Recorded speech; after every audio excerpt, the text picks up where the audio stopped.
देश में रोजगार की बहार। प्रधानमंत्री नरेंद्र मोदी ने 51,000 से अधिक अभ्यर्थियों को सौंपा नियुक्ति पत्र। कहा, युवाओं का सामर्थ्य भारत की उज्जवल भविष्य की सबसे बड़ी पूंजी और गारंटी।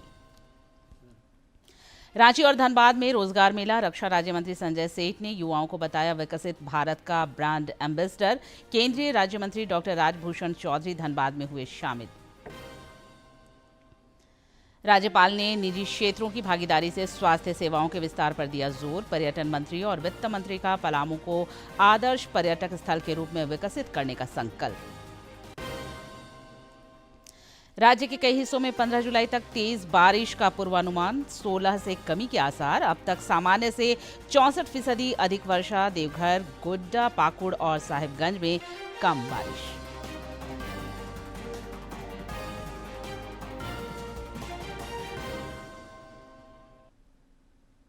नमस्कार, प्रादेशिक समाचार में आपका स्वागत है। मैं हूं निशा दीपिका सोरेन और अब समाचार विस्तार से। प्रधानमंत्री नरेंद्र मोदी के नेतृत्व में देश में रोजगार की बहार है। आज भी देश के 47 स्थानों पर रोजगार मेला का आयोजन कर 51,000 से अधिक अभ्यर्थियों को नियुक्ति पत्र सौंपे गए। प्रधानमंत्री ने अपने संबोधन में कहा कि रोजगार मेला युवाओं को सशक्त बनाने और विकसित भारत के निर्माण में उनका सक्रिय सहयोग लेने की सरकार की प्रतिबद्धता को दर्शाता है। श्री मोदी ने कहा कि युवाओं का सामर्थ्य भारत की उज्जवल भविष्य की सबसे बड़ी पूंजी और गारंटी है।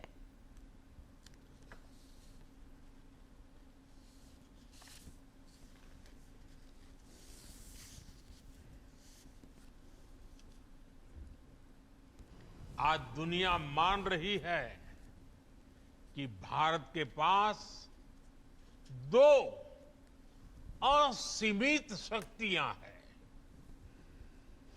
एक डेमोग्राफी, दूसरी डेमोक्रेसी, यानी सबसे बड़ी युवा आबादी और सबसे बड़ा लोकतंत्र। युवाओं का यह सामर्थ्य हमारी भारत के उज्जवल भविष्य की सबसे बड़ी पूंजी भी है और सबसे बड़ी गारंटी भी है। और हमारी सरकार इसी पूंजी को समृद्धि का सूत्र बनाने में दिन रात जुटी है।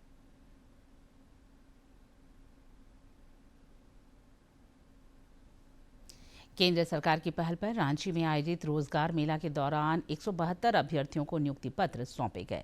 इस अवसर पर रक्षा राज्य मंत्री संजय सेठ, राज्यसभा सांसद आदित्य प्रसाद साहू, विधायक सीपी सिंह समेत कई गणमान्य लोग मौजूद थे।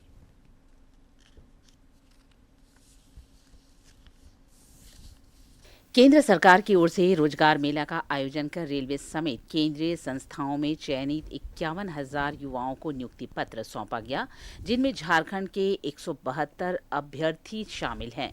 रांची में भी रोजगार मेला का आयोजन हुआ। इस दौरान रक्षा राज्य मंत्री संजय सेठ ने 9 चयनित अभ्यर्थियों को नियुक्ति पत्र सौंपा। श्री सेठ ने कहा कि प्रधानमंत्री नरेंद्र मोदी हमेशा देश के युवाओं को आगे रखना चाहते हैं। ये युवा विकसित भारत के ब्रांड एम्बेसडर होंगे। देश के आदरणीय प्रधानमंत्री नरेंद्र मोदी जी, जिनका संकल्प देश के युवाओं को बढ़ाना, और आज 16वीं बार 51,000 से अधिक युवाओं को सरकारी नौकरी, लगभग 11 लाख लोगों को नौकरी। ऐसे बच्चे जो कल के विकसित भारत के ब्रांड एम्बेसडर होंगे, और मोदी जो कहते हैं सो करते हैं। मौके पर मंडल रेल प्रबंधक जसमीत सिंह बिंद्रा ने चयनित युवाओं को बधाई देते हुए कहा कि यह केंद्र सरकार की उस नीति का प्रमाण है जिसमें युवा सशक्तिकरण को विकास की धुरी माना गया है। मौके पर नियुक्ति पत्र पाने वाले युवा हर्षित और गौरवान्वित दिखे। उन्होंने केंद्र सरकार की नीतियों की खूब प्रशंसा की। मेरा सिलेक्शन सब इंस्पेक्टर एनसीबी में हुआ है, नारकोटिक्स कंट्रोल ब्यूरो में। और मैं अपनी पूरी फैमिली को थैंक यू करना चाहता हूँ। मेरा टीचर्स सभी को, फ्रेंड्स को, सभी को थैंक यू करना चाहता हूँ। मैं एनसीबी में सिलेक्टेड हुआ हूँ एज एन एसआई। मेरा जो घर है वेस्ट बंगाल के पुरुलिया डिस्ट्रिक्ट में है। ये रोजगार मेला से मिलने की बहुत खुशी है।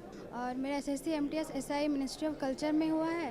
और नरेंद्र मोदी जी का बहुत धन्यवाद, बहुत एग्ज़ाम बहुत अच्छा ट्रांसपेरेंसी से करवाया और हम बहुत योगदान दिया।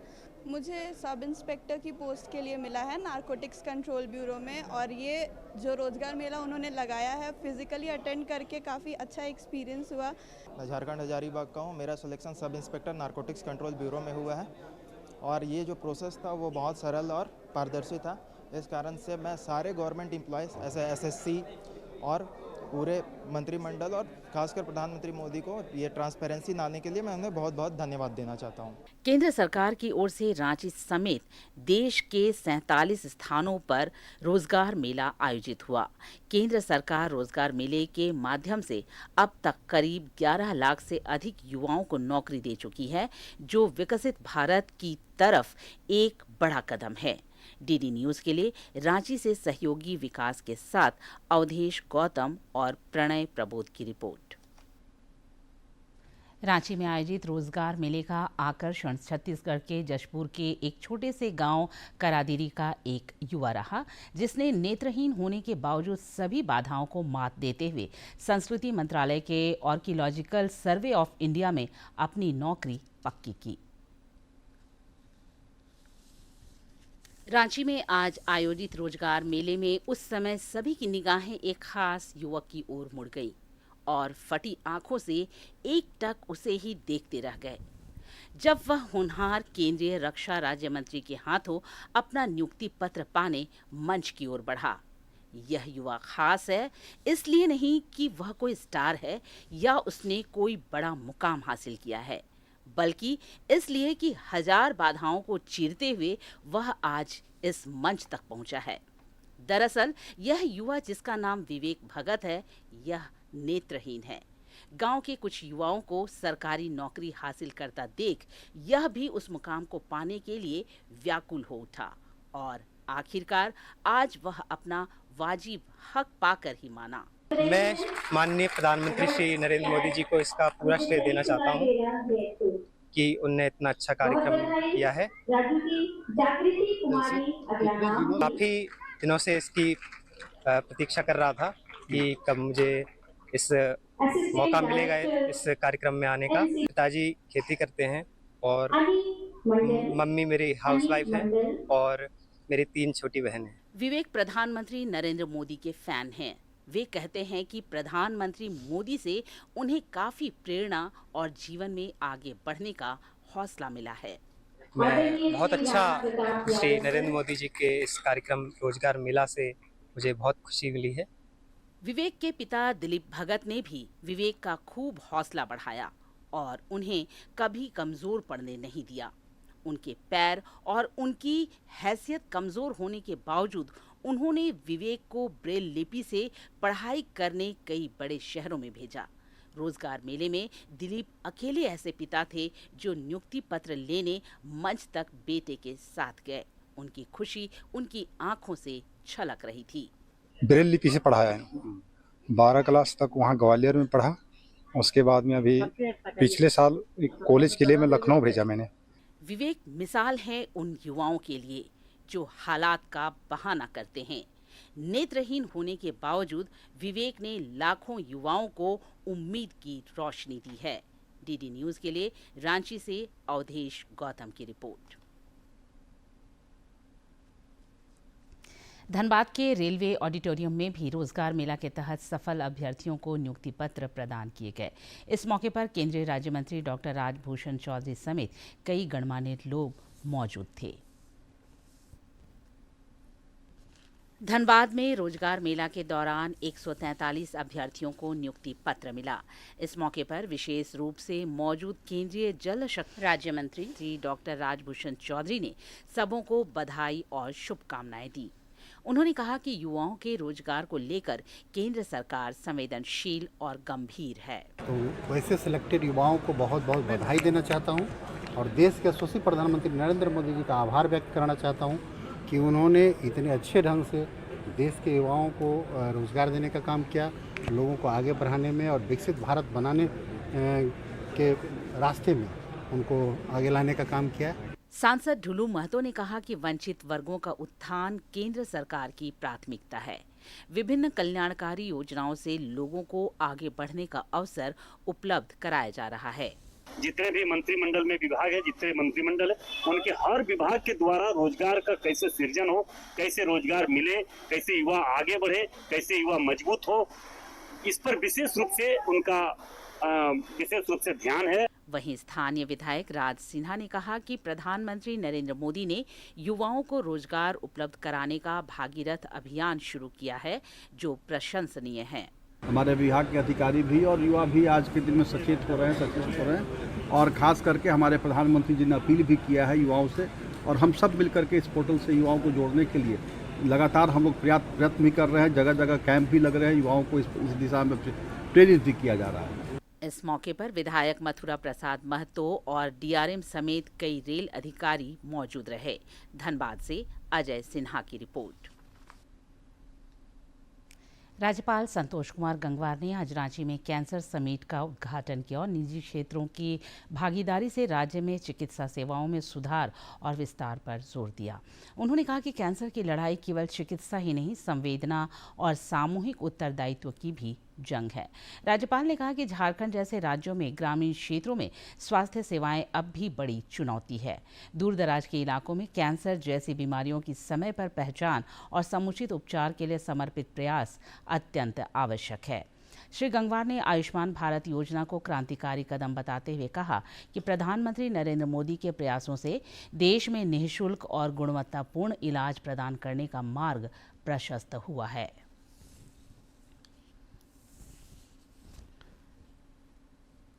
महत्वपूर्ण बीमारी और उसके लिए अच्छे प्रयास हो रहे हैं। झारखंड के सरकार के भी जो लोग हैं उनका भी मानना है कि सरकारी अस्पतालों में भी निजी डॉक्टर आ सकते हैं और उपचार कर सकते हैं, और हमारा मानना है कि अगर कोई समस्या है तो उसका समाधान भी है। जब कभी भी कोई ऐसा संपर्क करेगा झारखंड का तो उसको उपचार सही मिलेगा। गुजरात दौरे के क्रम में केंद्रीय महिला एवं बाल विकास मंत्री सह कोडरमा सांसद अन्नपूर्णा देवी आज विभिन्न कार्यक्रमों में शामिल हुई। उन्होंने केवड़िया स्थित स्टैच्यू ऑफ यूनिटी परिसर में सिंदूर का पौधा लगाया। केंद्रीय मंत्री ने मंत्रालय की क्षेत्रीय बैठक की भी अध्यक्षता की। इस दौरान विभिन्न नीतिगत विषयों पर गहन चर्चा हुई। बैठक में सेवा वितरण, डिजिटल समावेशन, उभरती तकनीकों के उपयोग और सफल हस्तक्षेपों पर विमर्श हुआ।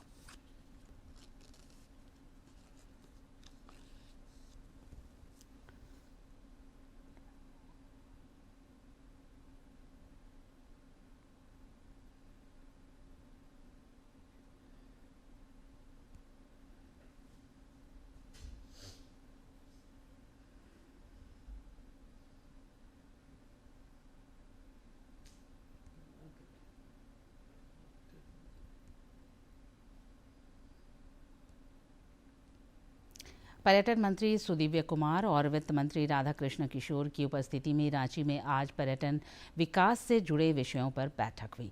इस दौरान पलामू किला के जीर्णोद्धार, झारखंड इको टूरिज्म अथॉरिटी के क्रियान्वयन प्रक्रिया, पलामू टाइगर रिजर्व में जू सफारी की स्थापना सहित विभिन्न विषयों पर विभागीय अधिकारियों के साथ विस्तृत चर्चा हुई। पर्यटन मंत्री और वित्त मंत्री ने कहा कि राज्य सरकार पलामू को एक आदर्श पर्यटक स्थल के रूप में विकसित करने के लिए प्रतिबद्ध है और इस दिशा में कई विकासात्मक परियोजनाएं शीघ्र शुरू की जाएंगी। आदिवासी कल्याण मंत्री चमरा लिंडा ने आज रांची में विभाग के कामकाज की उच्च स्तरीय समीक्षा की। इस दौरान उन्होंने प्री मैट्रिक और पोस्ट मैट्रिक छात्रवृत्ति साइकिल वितरण योजना सहित सभी प्रमुख योजनाओं की प्रगति का जायजा लिया। श्री लिंडा ने लक्षित विद्यार्थियों को ससमय सभी योजनाओं का लाभ पहुंचाने पर जोर दिया। उन्होंने साफ तौर पर कहा कि योजनाओं के क्रियान्वयन में लापरवाही बर्दाश्त नहीं की जाएगी। विकास के मुद्दे पर भाजपा और झारखंड मुक्ति मोर्चा के बीच वाक युद्ध जारी है।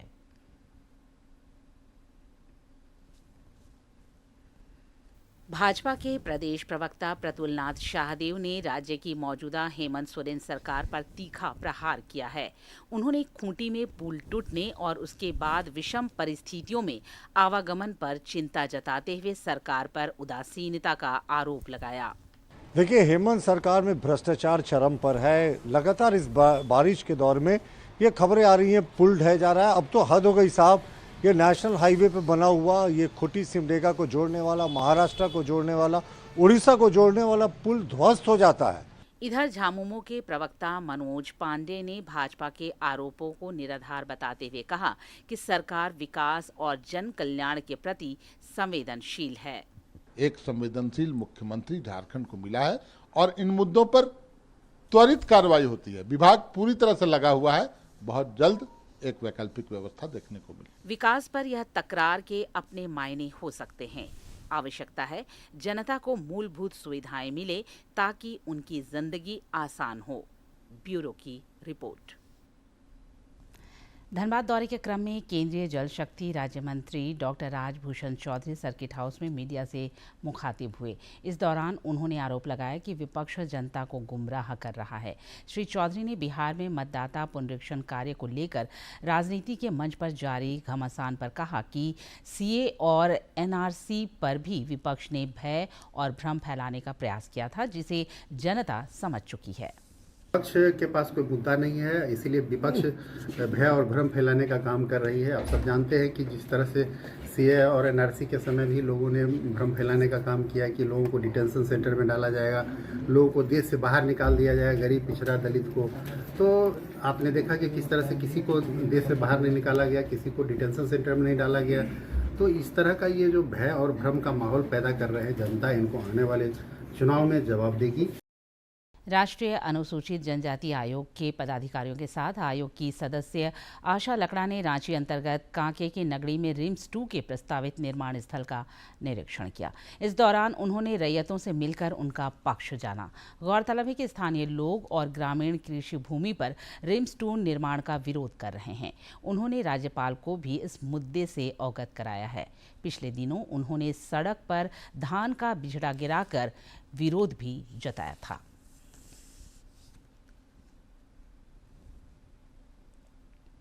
अहमदाबाद में पिछले 12 जून को हुए एयर इंडिया विमान हादसे को लेकर भारतीय विमान दुर्घटना जांच ब्यूरो ने अपनी प्रारंभिक रिपोर्ट जारी कर दी है। रिपोर्ट में विमान के दोनों इंजनों के फ्यूल सप्लाई बंद होने को हादसे की सबसे बड़ी वजह बताई गई है।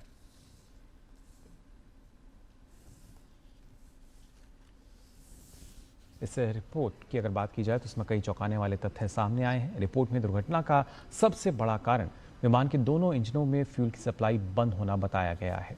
साथ ही साथ इस रिपोर्ट में जो बताया गया है कि किस तरीके से विमान के दोनों engine fuel cut off switch run से कट ऑफ हो गए। इस कारण टेक ऑफ के चंद सेकंड बाद ही विमान के इंजन बंद हो गए। रिपोर्ट के अनुसार दोनों इंजन में रिलाइट की प्रक्रिया शुरू हुई। इंजन 1 कुछ हद तक रिकवर करने लगा, लेकिन इंजन 2 यानी दूसरा इंजन जो था वो पूरी तरह से स्पीड रिकवर नहीं कर पाया। इसके अलावा कॉकपिट में पायलटों के बीच संवाद के विश्लेषण से ये भी पता चला है कि फ्यूल कट ऑफ किसी ने जानबूझकर नहीं किया था। रिपोर्ट के अनुसार विमान के ऑटोमेटिक सिस्टम ने आपात परिस्थितियों को देखते हुए स्वतः सहायता करने की कोशिश की। हालांकि रैम एयर टर्बाइन और एपीयू जैसी प्रणालियों को सक्रिय करने के बावजूद विमान क्रैश होने से नहीं बचाया जा सका।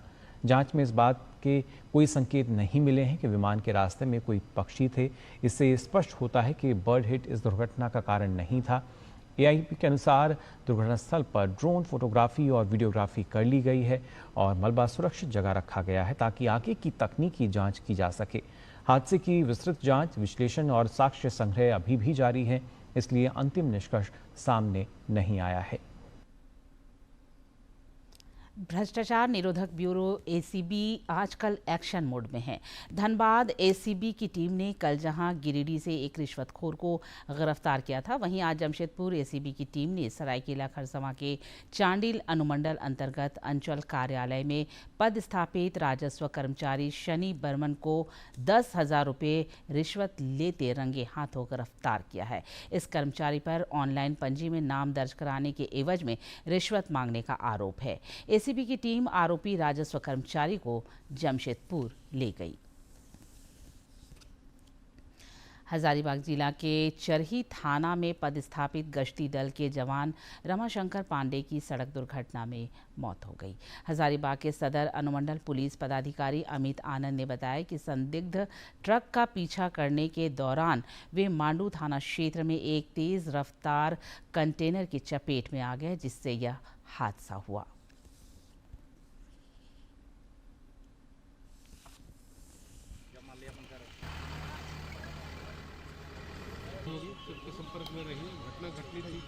डीजल चोरी की घटना को अंजाम दिया जा रहा था। इस आलोक में जो गश्ती पार्टी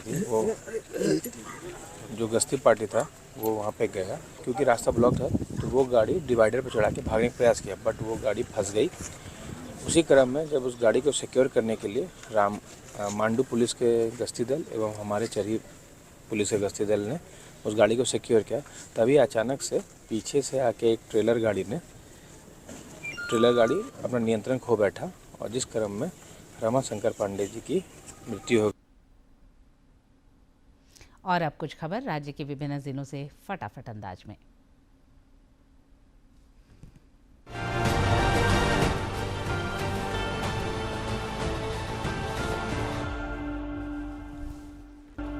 सरायकेला खरसावां के उपायुक्त नीतीश कुमार सिंह ने कल जिला स्तरीय पदाधिकारियों के साथ जिला योजना निधि को लेकर एक महत्वपूर्ण बैठक की।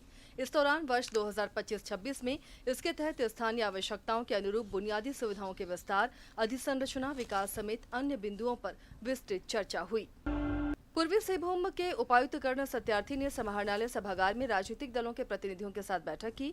इस दौरान उन्होंने मतदाता सूची की तैयारी, संशोधन की प्रक्रिया में पारदर्शिता बढ़ाने और विश्वसनीयता में पारदर्शिता लाने के लिए राजनीतिक दलों के प्रतिनिधियों को बूथ लेवल एजेंट जल्द नियुक्त करने की अपील की। पूर्वी सिंहभूम के उपायुक्त कर्ण सत्यार्थी ने घाटशिला के चेंगुजोड़ा में निर्माणाधीन हेरिटेज विलेज परियोजना की समीक्षा की। इस दौरान उन्होंने ये निर्देश दिया कि कार्य को समय पर पूरा किया जाए ताकि विश्व पर्यटन दिवस पर इसका उद्घाटन हो सके। गोड्डा के उपायुक्त अंजलि यादव ने समाहरणालय स्थित सभागार में जिला परिषद से संबंधित योजनाओं की बैठक की। इस दौरान उन्होंने जिला परिषद के अधिकारियों को जिले में लंबित कार्यों को ससमय पूरा करने का निर्देश दिया। राज्य के मुख्य निर्वाचन पदाधिकारी के निर्देशानुसार गुमला जिले के बीएलओ, सुपरवाइजर और कंप्यूटर ऑपरेटरों को मतदाता सूची के गहन पुनरीक्षण कार्यक्रम को लेकर प्रशिक्षण दिया गया। मौके पर नाम जोड़ने, हटाने और सुधार की प्रक्रियाओं से भी इन्हें अवगत कराया गया। धरती आबा ग्राम जनजातीय उत्कर्ष अभियान के तहत पाकुड़ के लिट्टीपाड़ा पंचायत में विशेष शिविर का आयोजन किया गया। इस दौरान लाभुकों को विभिन्न सरकारी योजनाओं के प्रति जागरूक किया गया और उन्हें लाभान्वित भी किया गया।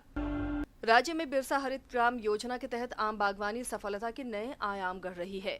पाकुड़ जिले के हिरणपुर प्रखंड के किसानों द्वारा उत्पादित आम्रपाली आमों को सऊदी अरब निर्यात किया गया है। यह आम सऊदी अरब में लगे मैंगो फेस्टिवल में आकर्षण का केंद्र होगा।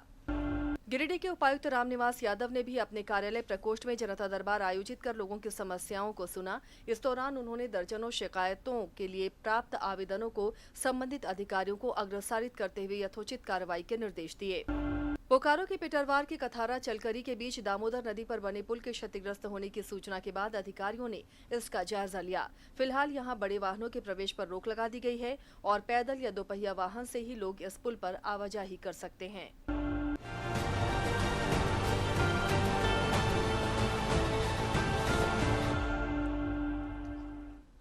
जानते हैं मौसम का हाल।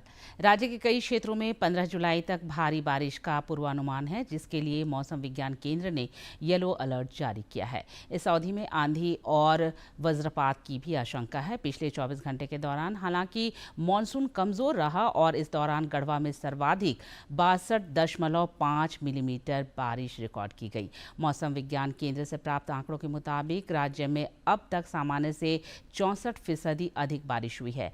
इस मानसूनी सीजन में हालांकि देवघर, गढ़वा, गोड्डा, पाकुड़ और साहिबगंज में सामान्य से कम बारिश हुई है। और अब नजर डालते हैं प्रमुख शहरों के आज के तापमान पर। राजधानी रांची का अधिकतम तापमान 29.9 और न्यूनतम 23.4 डिग्री सेल्सियस रिकॉर्ड किया गया। जमशेदपुर का अधिकतम तापमान 33.6 और न्यूनतम 25.3 तथा डाल्टनगंज का अधिकतम तापमान 30.8 और न्यूनतम 24.7 डिग्री सेल्सियस रिकॉर्ड किया गया। राज्य के खेल और पर्यटन मंत्री सुदिव्य कुमार ने आज रांची में टीम इंडिया के पूर्व कप्तान महेंद्र सिंह धोनी से मुलाकात की। इस दौरान राज्य में पर्यटन एवं खेल गतिविधियों के विकास को लेकर दोनों के बीच बातचीत हुई। खेल मंत्री ने भरोसा जताया कि खेल और पर्यटन को नई ऊंचाइयों तक पहुंचाने में MS धोनी राज्य सरकार को सहयोग करेंगे।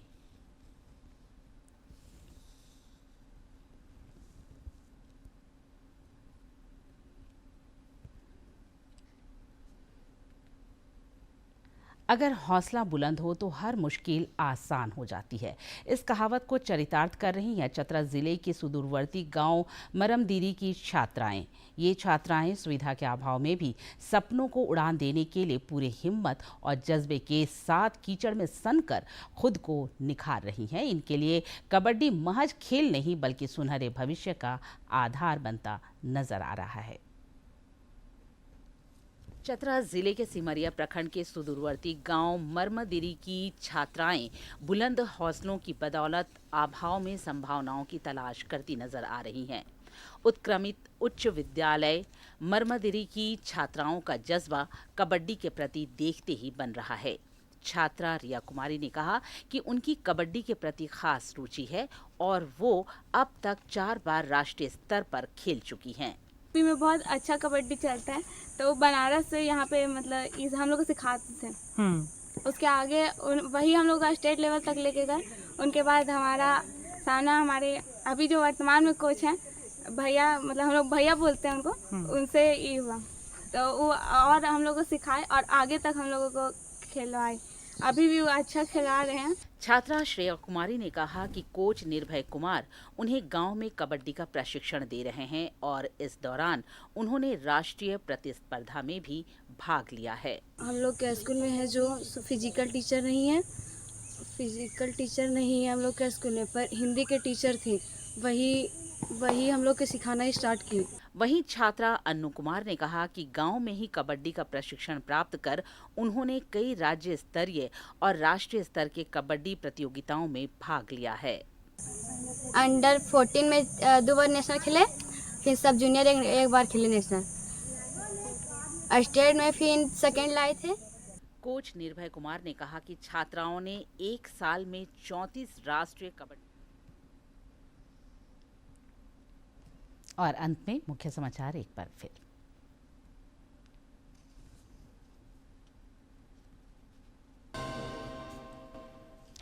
देश में रोजगार की बहार, प्रधानमंत्री नरेंद्र मोदी ने 51,000 से अधिक अभ्यर्थियों को सौंपा नियुक्ति पत्र। कहा युवाओं का सामर्थ्य भारत की उज्जवल भविष्य की सबसे बड़ी पूंजी और गारंटी। रांची और धनबाद में रोजगार मेला, रक्षा राज्य मंत्री संजय सेठ ने युवाओं को बताया विकसित भारत का ब्रांड एम्बेसडर। केंद्रीय राज्य मंत्री डॉक्टर राजभूषण चौधरी धनबाद में हुए शामिल।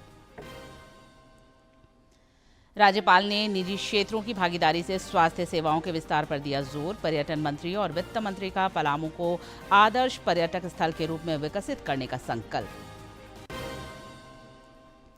राज्य के कई हिस्सों में 15 जुलाई तक तेज बारिश का पूर्वानुमान, 16 से कमी के आसार। अब तक सामान्य से 64% अधिक वर्षा। देवघर, गोड्डा, पाकुड़ और साहिबगंज में कम बारिश।